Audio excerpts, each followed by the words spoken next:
చివరి ఘట్టం, చిరస్మరణీయ రోజు. ఇలాంటి రోజు మళ్ళీ మళ్ళీ మీరు చేసుకోవచ్చేమో, కానీ ఒక లెజెండరీ ప్రిన్సిపాల్ని మిస్ అవుతారు. అలాంటి ఒక అద్భుతమైన ప్రిన్సిపాల్ ముందు చివరి ఘట్టం. ఈ చివరి ఘట్టంలో ఒకసారి మన పాఠశాల ప్రిన్సిపాల్ సార్ గారు గట్టిగా చప్పట్లు కొట్టి మరి స్టార్ట్ చేసుకుందాం. మరి ఈ వేదిక మీద ఉన్న ప్రిన్సిపాల్ సార్ గారు, మరి teaching staff and non teaching staff అందరికీ కూడా హృదయపూర్వక శుభాకాంక్షలు. విద్యార్థులకి అభినందనలు. ఒకసారి 10th క్లాస్ వాళ్ళు హ్యాండ్ రైజ్ చేయండి.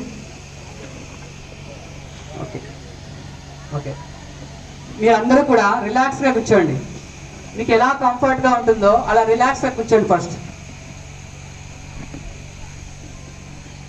2 చేతుల్ని బాగా కంఫర్ట్గా కూర్చోండి.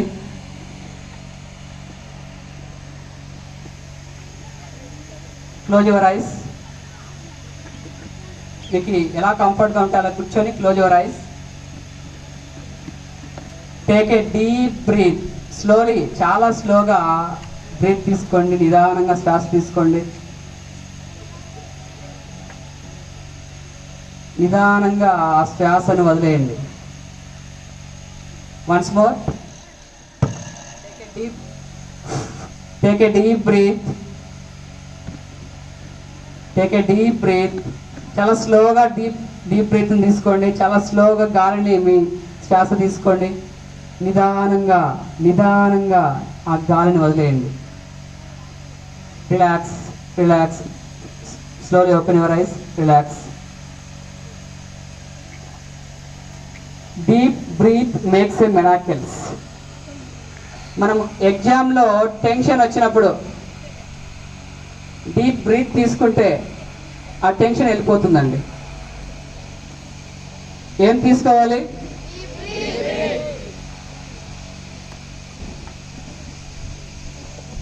ఒక చిన్న కథతో స్టార్ట్ చేస్తాను. ఇది రియల్గా జరిగిన ఒక ఇన్సిడెంట్.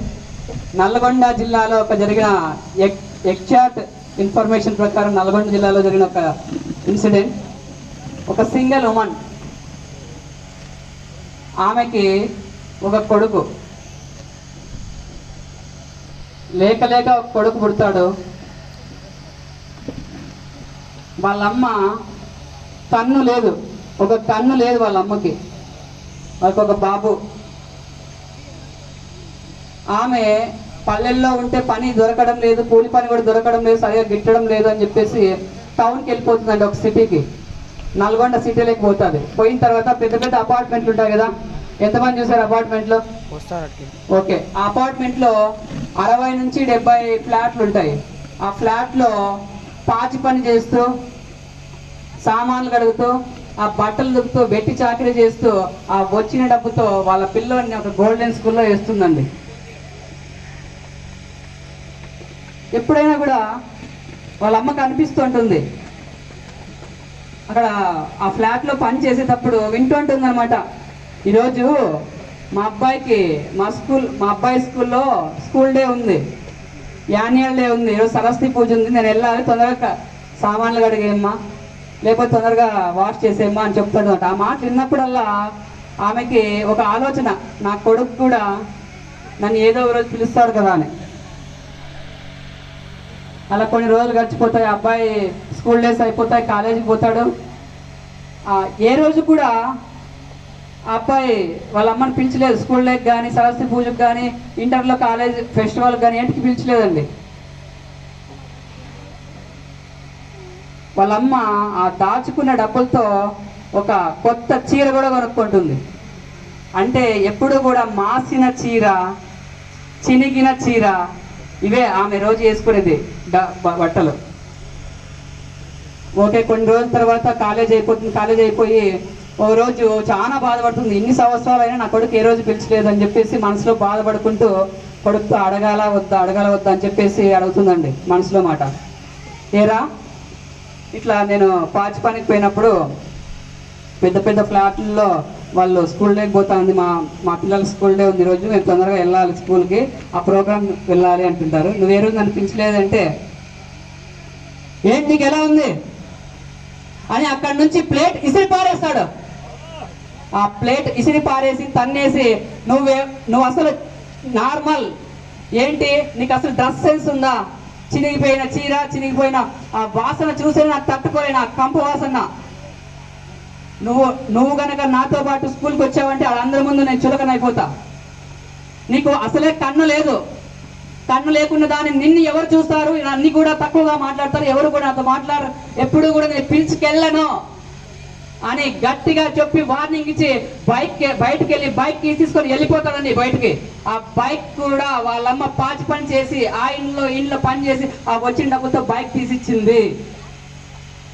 ఆ బైక్ తీసుకొని వెళ్ళిపోతే వాళ్ళమ్మకి ఆ టెన్షన్ తట్టుకోలేక, ఆ బాధను తట్టుకోలేక లోపల డోర్ లాక్ చేసుకుంటుందండి.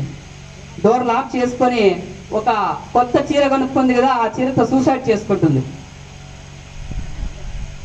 మళ్ళా నెక్స్ట్ అబ్బాయి వస్తాడు, డోర్ తెరుస్తాడు.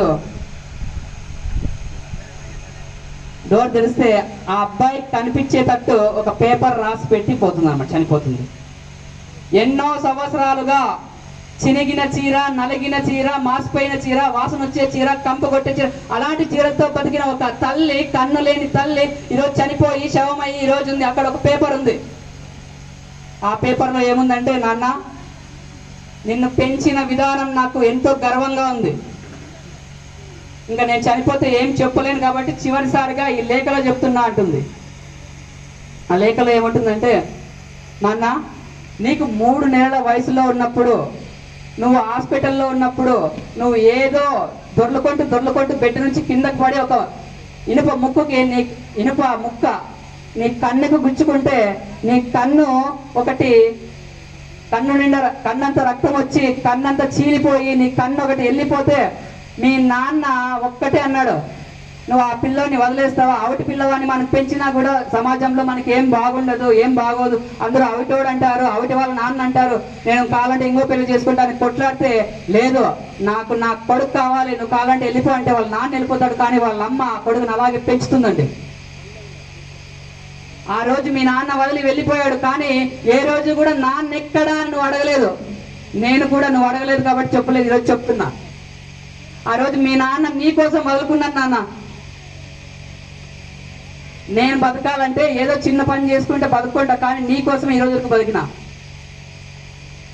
నీకు 3 నెలల వయసులో కన్ను పోతే కొద్ది సంవత్సరాలు, కొద్ది నెలలు అయిన తర్వాత డాక్టర్ గారు ఓకే అమ్మా మీ కన్ను ఆ అబ్బాయికి పెట్టొచ్చు అన్నప్పుడు నా కన్ను తీసి నా కన్ను కోసి నీకు పెట్టించానే, అది అండి ఆ కన్ను కూడా నీకు పెట్టించాను, ఆ కన్ను నేను పెట్టించానని ఎప్పుడైనా చెప్తే నువ్వు ఎక్కడ బాధపడిపోతావు, ఎక్కడ ఏడుస్తావు అని ఏ రోజు చెప్పలేదు, చివరిసారిగా చెప్తున్నా. అది కూడా నా గురించి గొప్పగా చెప్పుకోవడానికి కాదు, ఇప్పుడు కూడా నువ్వు చూసుకునే అద్దంలో కనిపించే కన్ను కూడా నాదే.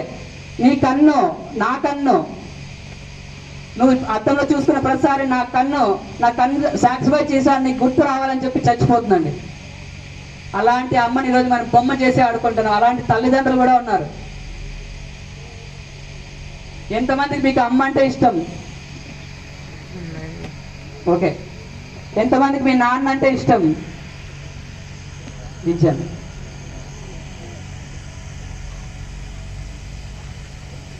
అలాంటి అమ్మలు ఈరోజు మీకున్నారు, అలాంటి నాన్నలు మీకు ఈరోజు ఉన్నారు. మరి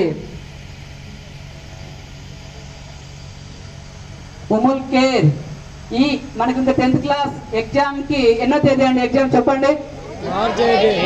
మార్చ్ 18. ఈ రోజు ఎన్నో తేదీ? 16. ఈ నెలలో ఎన్ని రోజులు ఉన్నాయి? ఇంకా ఈ నెలకు 29 డేసే. చెప్పండి, 13 డేస్. నెక్స్ట్ మంత్ లో ఎన్ని రోజులు ఉన్నాయి? 18 డేస్. ఆ 18th డే ఎగ్జామ్ రాయిపోతున్నా, అది కౌంట్ చేసుకోదండి. ఎన్ని రోజులు ఉన్నాయి? 17 డేస్. రెండు కలిపితే ఈ 30 డేస్ లో ఎలా చదవాలి అనేది ఇప్పుడు చెప్తా. జస్ట్ బ్రీఫ్ గా చెప్తా, ఇప్పటికే మనకు సమయాభావం అయింది కాబట్టి బ్రీఫ్ గా చెప్తా. బట్ పబ్లిక్ ఎగ్జామ్స్ ముందు ఒక 4-5 డేస్ ముందు చెప్తా.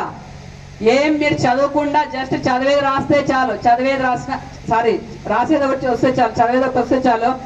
తెలుగులో ఏమి మీకు రాకపోయినా 45 అబౌవ్, హిందీలో 32 అబౌవ్, ఇంగ్లీష్లో 55 అబౌవ్.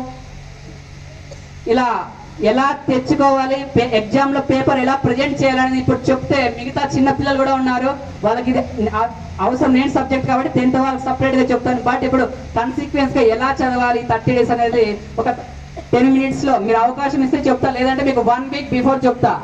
యాజ్ యువర్ విష్ అండి.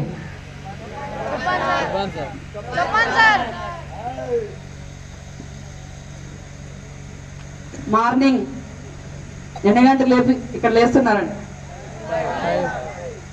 5. ఈవినింగ్ నైట్ ఎన్ని గంటలు పడుకుంటారు? ఎగ్జాక్ట్గా చెప్పండి. 11.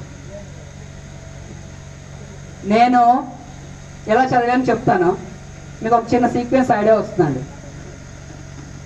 నేను టీచర్ ట్రైనింగ్ చేసేటప్పుడు నాకు ఎంత చాలా డిసప్పాయింట్ అయిపోయినా. అర్ధగంట కూర్చోవాలంటే ప్రాక్టీస్ చేసేవాడిని, అంత డిసప్పాయింట్ అయిపోయినా అండి. మేము చదివేటప్పుడు టీచర్ ట్రైనింగ్ చేసేటప్పుడు డిఎస్సి నోటిఫికేషన్ పడింది, గవర్నమెంట్ జాబ్ వస్తుందని చెప్పేసి. 10 నిమిషాలు కూర్చుంటే ఇక్కడంతా పట్టేసేవి, ఏడుపు వచ్చేది. 10 నిమిషాలు కూర్చోడానికి కాదు, నాకు జాబ్ రాదేమో అనుకున్నా. మా ఫ్రెండ్స్ అంతా మంచి మంచి ఉద్యోగాల్లో ఉంటారు, నేను మిగిలిపోతానేమో అని ఒక తెలియని బాధ. ఆ బాధలో కూర్చోవడానికి ట్రై చేసా ఒక 4 రోజులు. లంగ్స్లో వాటర్ ఏర్పడింది అనమాట. ఆ లంగ్స్లో వాటర్ పోవాలంటే కొద్దిగా ట్రీట్మెంట్ తీసుకోవాలి, 6 months 7 months 8 months దాకా. ఆ టైంలో కూర్చోవడానికే కావడం లేదు, ఎనీ టైం బెడ్ రెస్ట్. అయినా కూడా మార్నింగ్ 4కి లేసేవాడినండి. నాకు అప్పుడు నిద్ర లేయాలనిపించదు, బాగా నిద్ర వస్తుంది, ఇంకోసేపు పడుకుందామా అనిపిస్తుంది. ఆ టైంలో కొద్దిగా కోల్డ్ వాటర్ తీసుకొని ఫేస్ వాష్ చేసుకుంటా. తర్వాత అంగా నిద్ర వస్తా అంటే జస్ట్ అట్లా 2 times వాక్ చేస్తా అండి. నేను చదివేది ఎప్పుడు కూడా ఇక్కడ లౌడ్ రీడింగ్ ఎంతమంది చేస్తారు? హ్యాండ్ రైజ్ చేయండి. గట్టిగా గట్టిగా చదివేది ఒకసారి హ్యాండ్ రైజ్ చేయండి. ఓకే, తెచ్చండి. కొద్దిగా లిప్ రీడింగ్ అంటే పెదాలతో చదువుతారు, ఒకసారి హ్యాండ్ రైజ్ చేయండి. Okay, super. అసలు లిప్పు కదలదు, గట్టిగా కూడా చదవరు, జస్ట్ కంటితో చదువుతారు. ఎంతమంది చదువుతారు? ఐ రీడింగ్ వేస్తండి. ఐ రీడింగ్ ఎవరైతే చదువుతారో వాళ్ళు అద్భుతంగా వాళ్ళకి జ్ఞాపక శక్తి ఉంటుంది. నేను ఎలా చదివేవాడిని అంటే కష్టమైన సబ్జెక్టు అర్లీ మార్నింగ్ చదివేవాడిని. ఎందుకు చెప్పండి, ఎవరైనా రీజన్ చెప్తారా? Yes super. నైట్ ఒక 7 to 8 hours పడుకుంటాం. పడుకున్నప్పుడు మొత్తం అంతా కూడా మన ప్రపంచంలోని పశుపక్షాల్లో నిద్రిస్తుంటాయి. ఆ టైంలో చాలా పీస్ఫుల్గా ఉంటుంది, మన బ్రెయిన్కి ఎనర్జీ లెవెల్స్ హై పీక్స్లో ఉంటాయి. ఆ టైంలో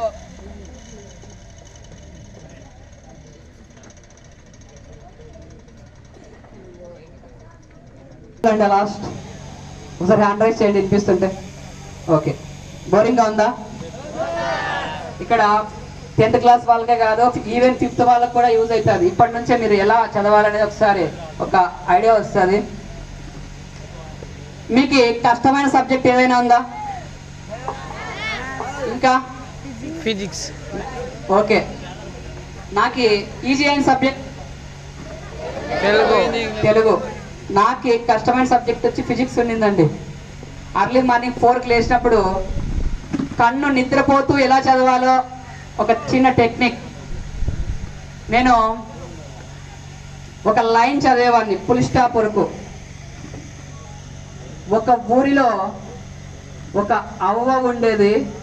ఆ అవ్వ దారిలో వెళ్తుంటే ఒక భయంకరమైన యాక్సిడెంట్ జరిగింది. ఆ యాక్సిడెంట్లో అవ్వకి కాలు విరిగిపోయింది. జస్ట్ ఒకసారి ఆ ఫుల్ స్టాప్ వరకు చదివినప్పుడు ఏమైతుందంటే కళ్ళు మూసుకొని నిద్రపోతా అండి. నేను చదవను, ఒక్క ఫుల్ స్టాప్ వరకే చదువుతాను. తర్వాత నేను 30 సెకండ్లు చదివితే 30 సెకండ్లు నిద్రపోతా అండి చదివేటప్పుడు కూడా. దీనివల్ల ఏదన్నా మనం చదివినప్పుడు ఒక సినిమాని ఏ విధంగా విజువలైజ్ చేసుకుంటామో, ఒక బాహుబలి సినిమా చూస్తే ఏ విధంగా మనకి ఇంట్రెస్ట్ ఇంకా చూడాలి అనిపిస్తుందో ఆ విధంగా చదివినప్పుడు కూడా ప్రతిసారి అనిపించాలి. అలా అనిపించాలంటే మనం ఒక సినిమాటిక్ లెవెల్లో చదవాలండి. అనగనగా ఒక ఊరు, ఆ ఊర్లో ఒక పేదరాశి పెద్దమ్మ అవ్వ వెళ్తుంటే భయంకరమైన యాక్సిడెంట్ జరిగింది. ఆ యాక్సిడెంట్ లో అవ్వ కాలిపోయింది. ఇక్కడ నాకు కళ్ళు మూసుకుంటా నిద్రపోయినప్పుడు ఒక అవ్వ వెళ్తున్నట్టు కట్టి పట్టుకొని వెళ్తుంటే ఒక కారు వచ్చి ఢీ కొట్టినట్టు నాకు కనిపిస్తుంది. ఢీ కొట్టినప్పుడు ఆ అవ్వ కాలు విరిగిపోయినట్టు అక్కడ రక్తం వస్తున్నట్టు కనిపిస్తుంది. ఆ 30 సెకండ్లో చదివితే 30 సెకండ్లు నిద్రపోతా.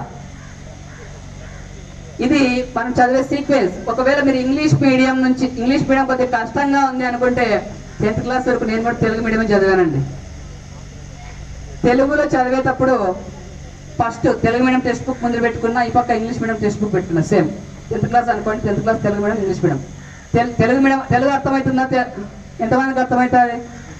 ఓకే, తెలుగులో ఫుల్ స్టాప్ వరకు చదువుతా, ఇంగ్లీష్లో కూడా సేమ్ ఫుల్ స్టాప్ వరకు చదువుతా ఒక లైన్. అక్కడ మనకి ఇంగ్లీష్లో అర్థం కాని పదాలకు ఈ తెలుగు మీడియం టెక్స్ట్ బుక్ లో అర్థమైపోతుందండి. ఒక బైక్ ముందుకు వెళ్ళాలంటే ఏం కావాలండి? ఏంటి? పెట్రోల్. మన యొక్క బ్రెయిన్ అనేది ముందుకు వెళ్ళాలంటే, మనం చదివింది గ్రాస్పింగ్ చేసుకోవాలంటే వాటర్ అనేది ఇంపార్టెంట్. వాటర్. నేను 4 గంటలకు లేస్తే ఒక 10 మినిట్స్ తర్వాత ఒక సిప్ ఆఫ్ వాటర్ తాగేవాడిని. ఒక గుట్టుకు వాటర్ అంటారు.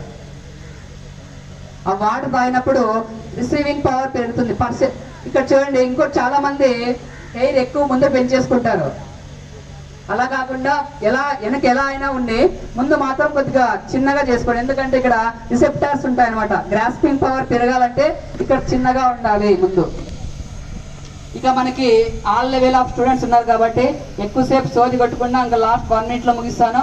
మరి 1 week before exam, 1 week before మీకు ఒక స్ట్రాటజీ చెప్తా, ఎలా రాయాలి ఎగ్జామ్స్. అప్పటి వరకు మీరు బాగా చదవండి. మీ అందరికీ కూడా మన గోపాల్ సార్ చెప్పినట్టు మీ అందరికి కూడా 500 above వస్తాయి.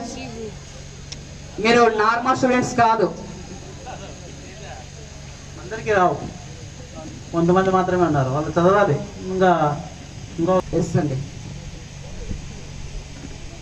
సైన్స్ ప్రకారం చెప్తున్నా, ఒక హ్యూమన్ స్పెర్మ్, ఒక శుక్రకణం అనేది కొన్ని లక్షల శుక్రకణాలు కలిసి ఒక అండాన్ని ఢీకొట్టి మీరు వచ్చారు. అంటే కొన్ని లక్షల శుక్రకణాలతో పోటీ పడి అక్కడే మీరు గెలిచి వచ్చారు. అదే మీ మొదటి విజయం.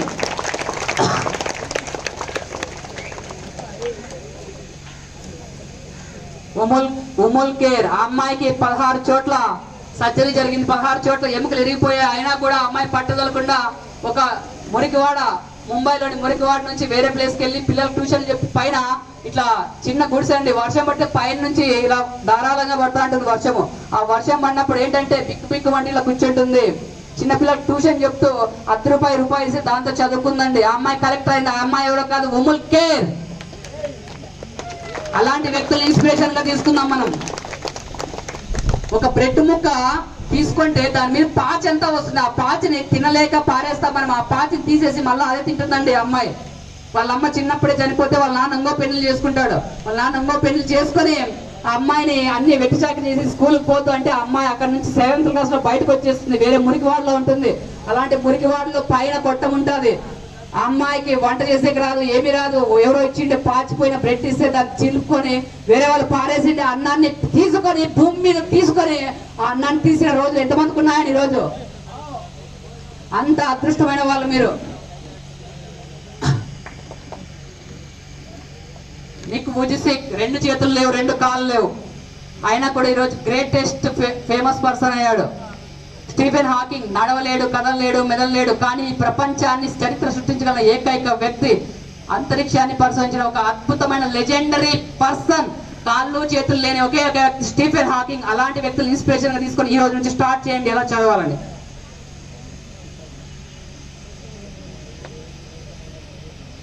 కుదిరితే పరిగెత్తు, లేకపోతే నడు, అది చేత కాకపోతే పాకుతూ పో, అంతేగాని ఒకే చోట అలా కదలకుండా ఉండిపోకు. ఉద్యోగం పోయిందని, వ్యాపారం దెబ్బతిందని, స్నేహితుడు మోసం చేశాడని, ప్రేమించిన వాళ్ళు వదిలి వెళ్ళిపోయారని అలాగే ఉండిపోతే ఇలా. దేహానికి తప్ప దాహానికి పనికిరాని ఆ సముద్రపు కెరటాలు ఎగిసి ఎగిసి పడుతుంటే తలుచుకుంటే నీ తలరాత ఇంతే అన్న వాళ్ళు కూడా నీ ముందు తల దించుకునే చేయగలగ సత్తా నీకుంది. కానీ నీకు వచ్చిన కాస్త కష్టానికి తల దించేస్తేలా? సృష్టిలో చలనం ఉన్నది, ఏది ఆగిపోవడానికి వీల్లేదు. పారే నది, వీచే గాలి, ఊగే చెట్టు, ఉదయించే సూర్యుడు అనుకున్న సాధించాలని నేను కసి కసిగా ప్రవహిస్తుంది. ఆ నెత్తుడితో సహా ఏది ఆగిపోవడానికి వీల్లేదు. లే, బయలుదేరు. ఆ మానసిక బాధల సంఖ్యలు తెంచేసుకో. పడ్డ చోటు నుండి పరిగెత్తడం మొదలుపెట్టు. నువ్వు పడుకునే పరుపు చిరించుకోక ముందే ఆ పథకాన్ని వదిలేయి. నీ అర్థం నిన్ను ప్రశ్నించక ముందే సమాధానాన్ని వెతుక్కో. నీ నీడ నిన్ను వదిలేక ముందే వెలుగులోకి వచ్చాయి. మళ్ళీ చెప్తున్న, కన్నీరు కారుస్తే చెమట చుక్క చిందిస్తేనే చరిత్ర రాయగానే తెలుసుకో. ఇవి చదివితే పదాలు మాత్రమే, ఆచరిస్తే అస్త్రాలు. థ్యాంక్ యూ అనండి.